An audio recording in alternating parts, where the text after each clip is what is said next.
우리 하나님 말씀 신명기 29장 9절 말씀 다 같이 한번 읽어보도록 하겠습니다. 시작.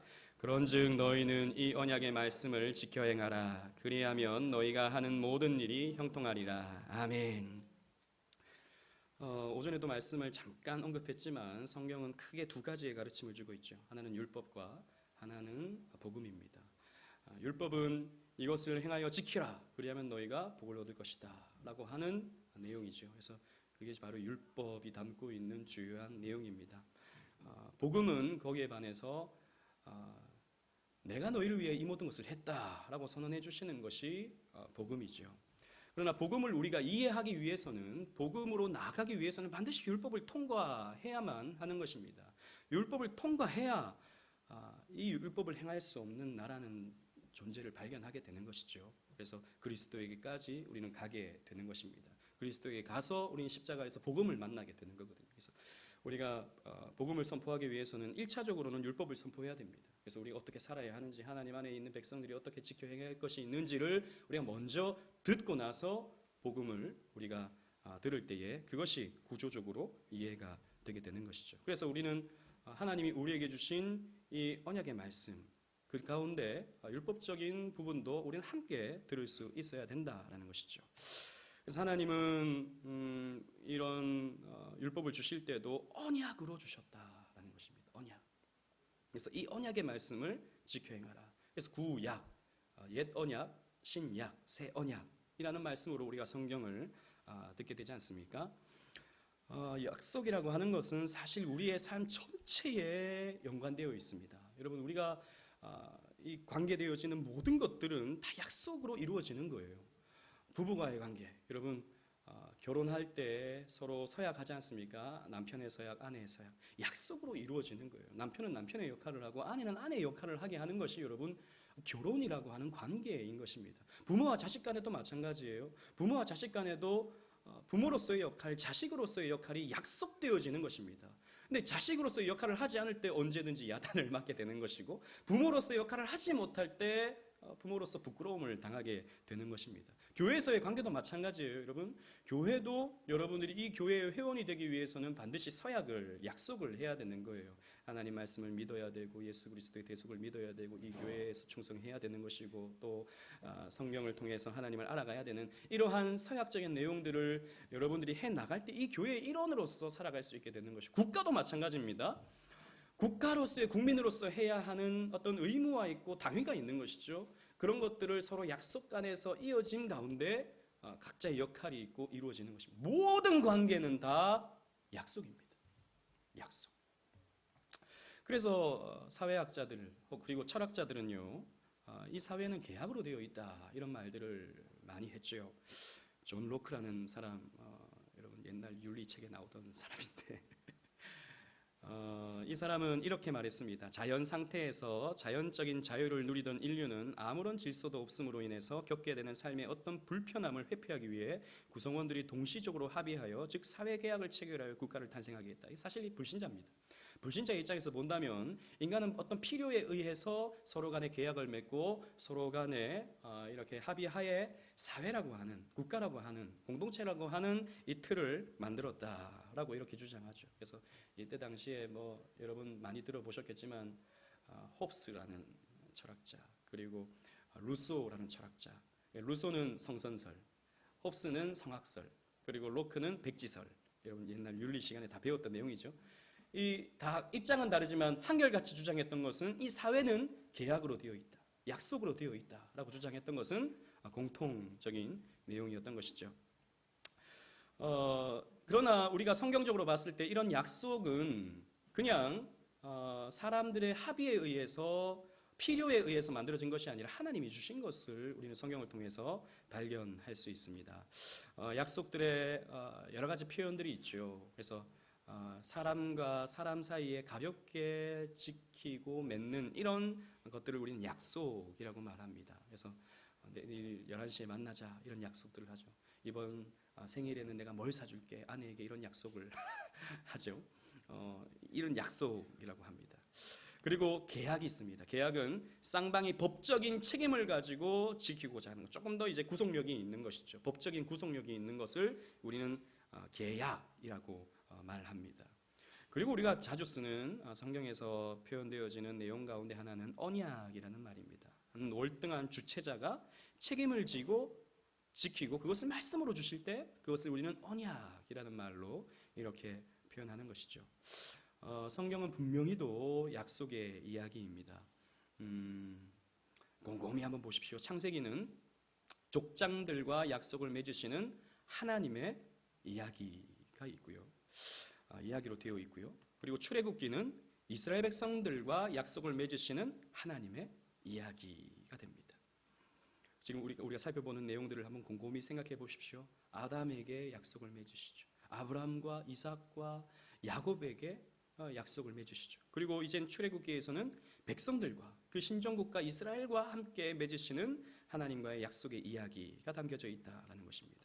구약은 하나님의 약속을 지키시는 하나님 백성의 이야기, 하나님과 약속을 지켜가는 하나님 백성의 이야기가 담겨져 있고, 신약은 새 약속을 맺으시고 구원하시는 예수님의 이야기가 담겨져 있는 것입니다. 그래서 성경은 전체적으로 보았을 때 명명백백하게 약속의 이야기다라는 것이죠.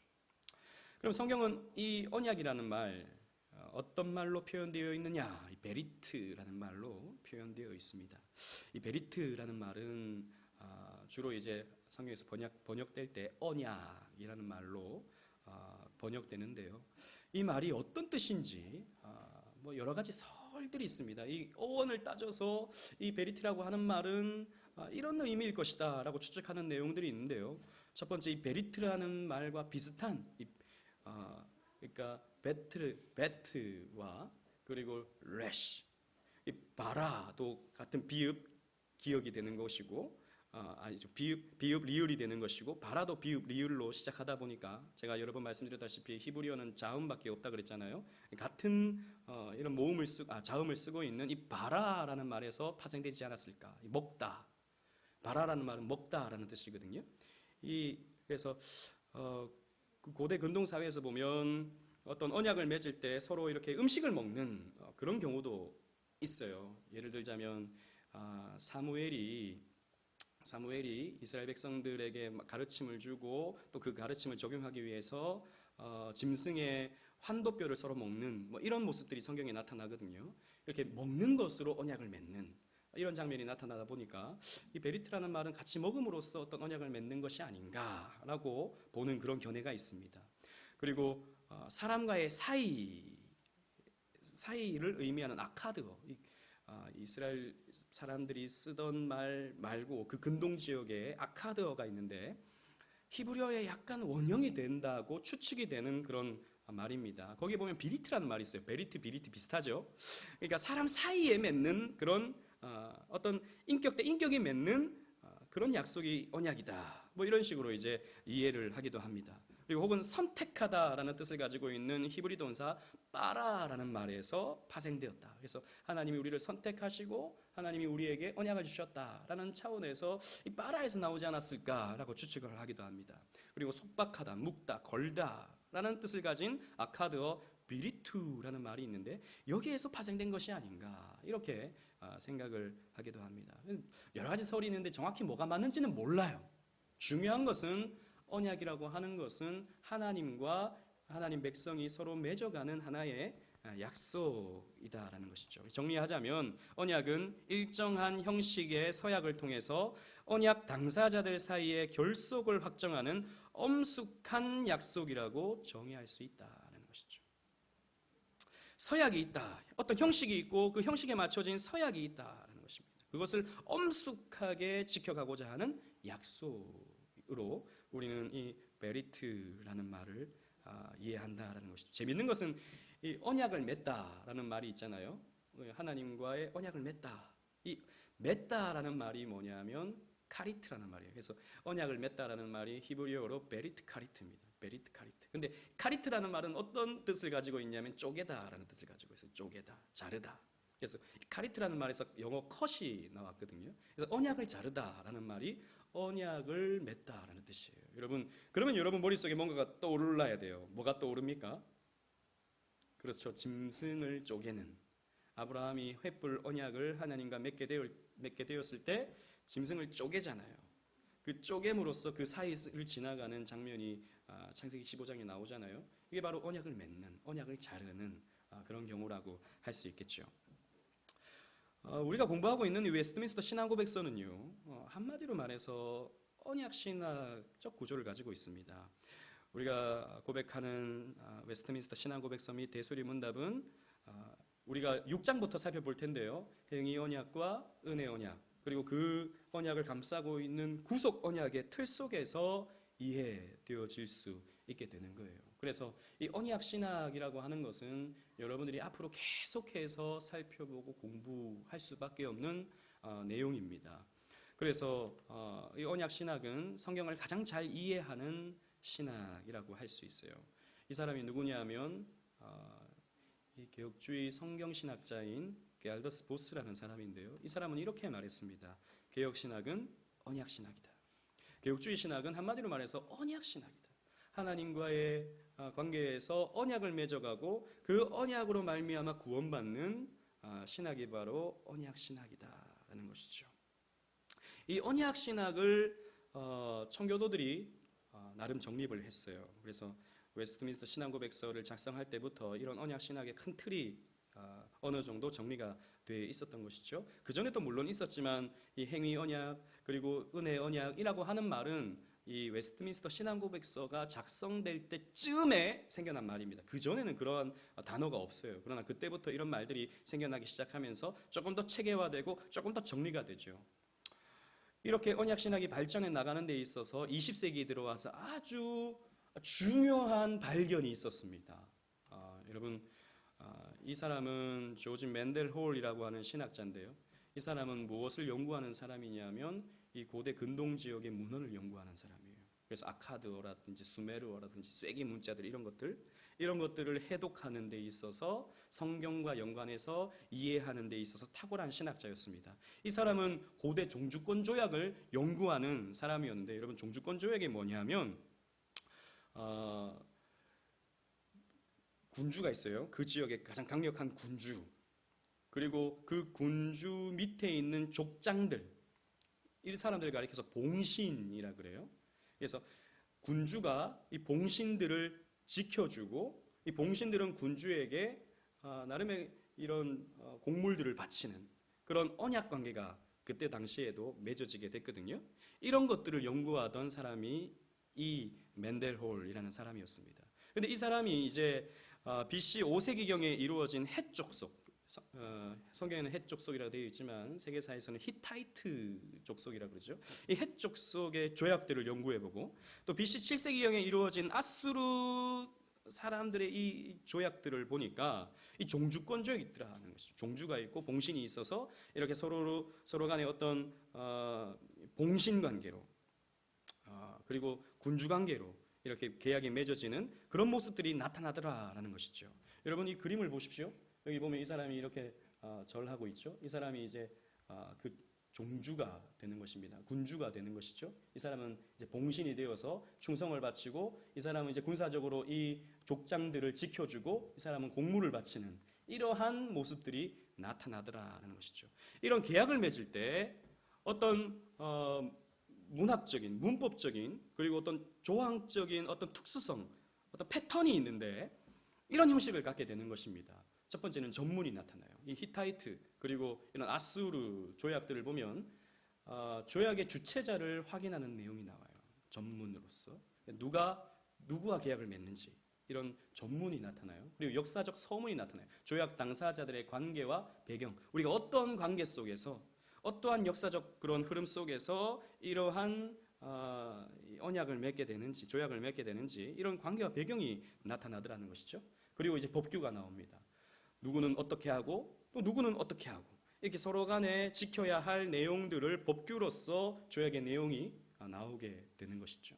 그리고 선포합니다. 증인들 앞에서 우리는 이러한 내용을 가지고 서로 지켜가겠다라고 하는 선포가 나옵니다. 그리고 또 증인들이 있어요. 이제 증인들이 어떤 누구가 이 조약의 증인들이 되어서 검증하고 확인하는 그런 내용들이 나오고요. 그리고 마지막으로 축복과 저주가 나옵니다. 이것을 지켜 행할 때에는 반드시 복을 받지만 이것을 지키지 않는 사람은 저주받아서 심판받게 된다라고 하는 내용이 이런 헷 족속과 그리고 아수르 족속 사이에서 아수르가 맺은 그런 조약 아래에서 이러한 패턴의 조약 형식들이 가지게 되더라라는 것입니다. 그러면서 이제 상호간에 두 돌판을 만들어서 서로의 내용을 새겨서 서로 보관하게 되는 그런 모습으로 나타났더라라는 것이죠. 그런데 이게 문제가 아니죠. 놀라운 게 뭐냐면 성경의 언약 내용과 똑같더라는 것이죠. 이게 한번 보십시오. 시내산 언약입니다. 우리가 앞으로 살펴볼 출애굽기 19장에서 24절에 나타나는 하나님과 이스라엘 백성 사이에 맺어지는 그 언약의 내용이 이런 패턴을 똑같이 가지더라는 것이죠. 언약의 주권자를 선포합니다. 전문에서 하나님이 이 모든 말씀으로 말씀하여 이르시되, 그리고 역사적 서문이 나타납니다. 나는 너를 애굽 땅 종되었던 집에서 인도하여 낸 내 하나님 여호와로라. 그리고 복규가 나오죠. 복규의 내용이 바로 십계명입니다. 그리고 그 십계명에 대한 선포가 나오는데 증인들 앞에서 낭독을 해요. 언약서를 가져다가 백성들에게 낭독하여 듣게 하니 라는 말이 나오죠. 증인들의 명단이 나옵니다. 이스라엘 12지파대로 12기둥을 세우고 이 기둥이 너희들의 증인이 된다라고 하는 말씀이 나오죠. 그리고 축복과 저주가 나옵니다. 모든 곳에서 내게 임하여 복을 주리라. 이 말씀을 지켜 행할 때 하나님이 너희들에게 복을 준다라고 하는 이 고대 종주권 조약에서 나타나는 패턴들이 성경에서 그대로 나오는 거예요. 사실 제가 지금 설명을 반대로 했는데 맨델홀 같은 경우에는 이러한 언약의 내용을 다 이해하고 난 후에 이런 히타이트라든지 아수르 사람들이 맺었던 조약들의 내용이 보니까 성경의 내용과 똑같더라는 것이죠. 어떤 패턴을 똑같이 가지더라는 것이죠. 그러면서 이제 이 언약이 어떤 의미인지를 고고학적인 발견을 통해서 더 뚜렷하고 분명하게 발견해낼 수 있게 된 것입니다. 그래서 여러분 메르디스 클라인이라고 하는 신학자는요, 이 두 돌판, 우리 신명기 4장 13절 말씀 한번 다 같이 읽어볼까요? 시작. 여호와께서 그의 언약을 너희에게 반포하시고 너희에게 지키라 명령하셨으니 곧 십계명이며 두 돌판에 친히 쓰신 것이라. 아멘. 이 사진은 그 십계라는 영화에 나오는 이름이 뭐죠? 아주 유명한 이름이 뭡니까?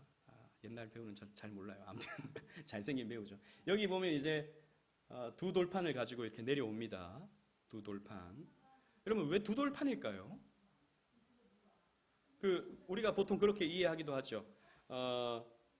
한 돌판에는 1계명부터 4계명까지 하나님 사랑, 한 돌판은 이제 5계명부터 10계명까지 이웃 사랑의 내용을 담고 있어서 두 돌판일 것이다 라고 이렇게 우리가 추측을 많이들 하는데, 클라인이라고 하는 이 신학자는요, 그게 아니다 라고 봤던 것입니다.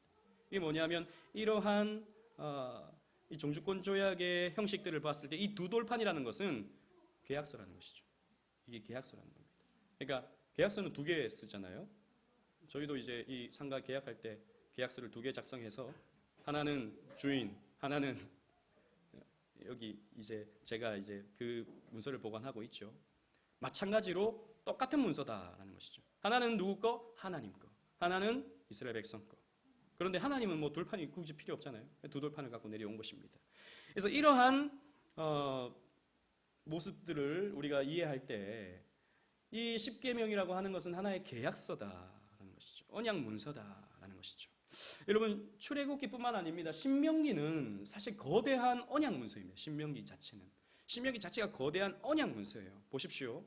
전문을 보면 언약의 주권자를 선포합니다. 우리 하나님 여호와께서 말씀하시기를 해서 1장 1절부터 6절까지 언약의 주권자가 누구인지, 하나님이 어떤 분인지를 선포해요.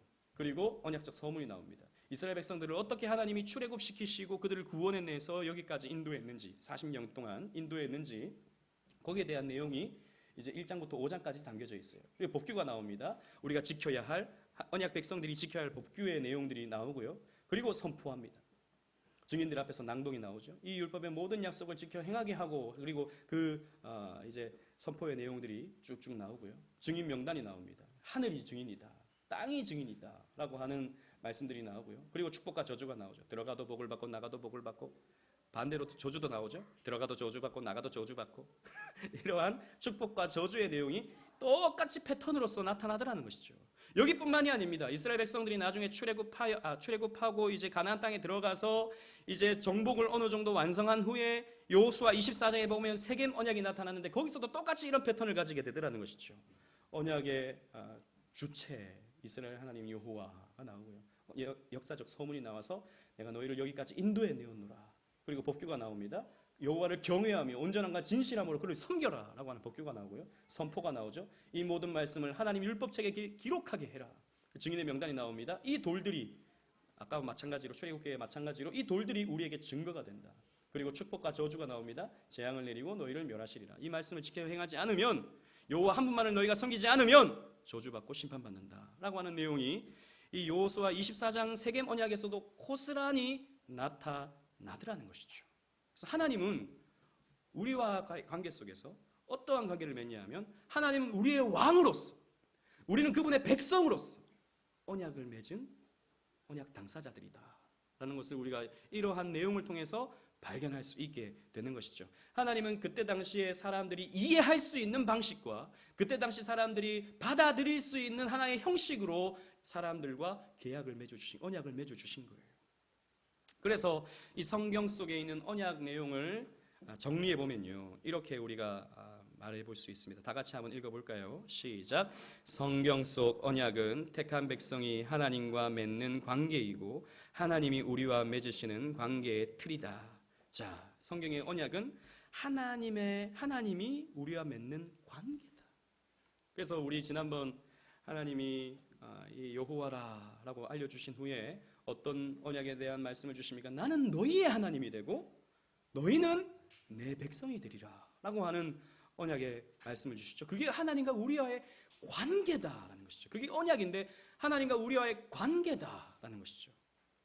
그리고 하나의 그 관계의 틀로서 우리에게 주어지게 되었다라는 것입니다. 이 언약을 우리가 우리로서 적용해 본다면 이렇게 정리해 볼 수 있습니다. 첫 번째는 하나님은 우리의 왕이다라는 것이죠. 하나님은 절대 주권의 왕이시죠. 하나님은 힘이 있으시고 하나님은 모든 것을 다스리시고 모든 것을 하실 수 있는 능하신 분이다라는 것을 우리가 이 언약을 맺는 내용을 통해서 확인할 수 있게 되는 것입니다. 그리고 하나님은요, 우리를 언약의 대상으로 초청하셨어요. 하나님 우리를 지키시고 하나님 우리를 보살펴 주시고 하나님 우리에게 필요를 공급해 주시는 언약의 대상으로서 우리를 초청해 주시는 것입니다. 그리고 하나님은요, 언약에 대한 순종을 우리에게 요구하십니다. 하나님 우리에게 어떻게 살라라고 하는 이 법규를 다 주셨어요.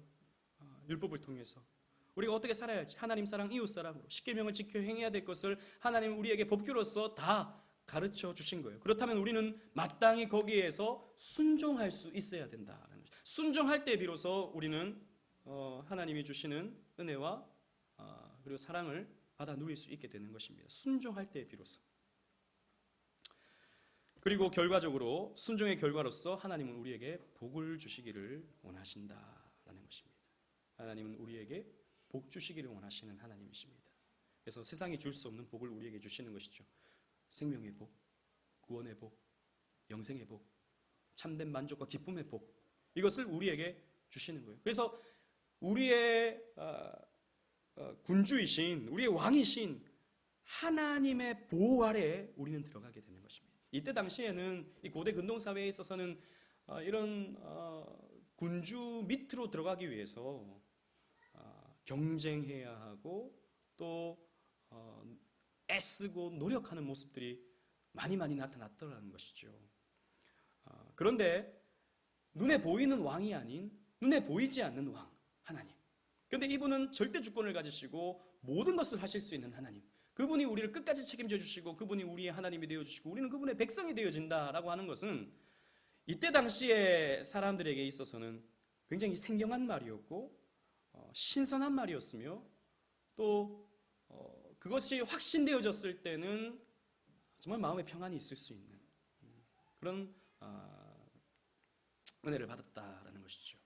그래서 우리가 하나님과 언약 아래에 있다라고 하는 것은 단순히 하나님과 우리가 어떤 계약 관계에 있다라는 것에서 초월하여서 우리는 하나님의 보호와 하나님의 지키심 아래에 있다라는 것입니다.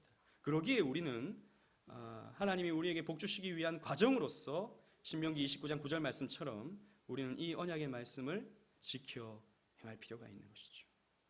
그냥 우리가 한 귀로 듣고 한 귀로 흘리는 것이 아니라 우리는 순종함을 통해서 하나님이 공급하시는 은혜를 받아 누릴 수 있게 된다라는 것입니다. 그래서 오늘 내용은 사실 개괄적인 내용입니다. 성경은 하나의 큰 거대한 언약 문서다라는 것이죠. 언약 문서다. 이것이 고대 근동 사회에서도 나타났던 하나의 형식을 성경이 그대로 갖추고 있다. 하나님은 그 시대의 사람들이 이해할 수 있는 언약적인 형태를 가지고 우리와 관계를 맺으셨다. 우리를 그 언약으로 초청하셨다. 그래서 우리를 지키시고 보호하신다. 그런데 우리는 그 안에서 이 믿음을 지켜 행하기 위해서 언약의 말씀을 행해야 한다라는 것을 우리가 기억해야 됩니다. 그래서 이러한 큰 틀 안에서 우리가 앞으로 출애굽기와 또 이런 신명기 문서들 그리고 행위 언약, 은혜 언약, 구속 언약을 함께 이해해 보고자 합니다.